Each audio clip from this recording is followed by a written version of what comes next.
जुकाम और खांसी परेशान कर रही है? तो सुनो, मैं हूँ तुलसी, मेरे 4-5 पत्ते उबलते पानी में डालो, मैं गले को राहत दूंगी। मैं हूँ अदरक, मुझे आधा चम्मच कद्दूकस करके डालो, मैं खांसी और जुकाम से लड़ूंगा।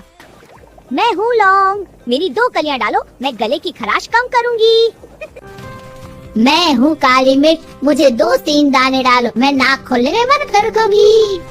मैं हूँ दालचीनी, मेरा छोटा सा टुकड़ा डालो, मैं शरीर को गर्म रखूंगी। और आखिर में मैं थोड़ा गुड़ या शहद डालो ताकि काढ़ा स्वादिष्ट भी बने।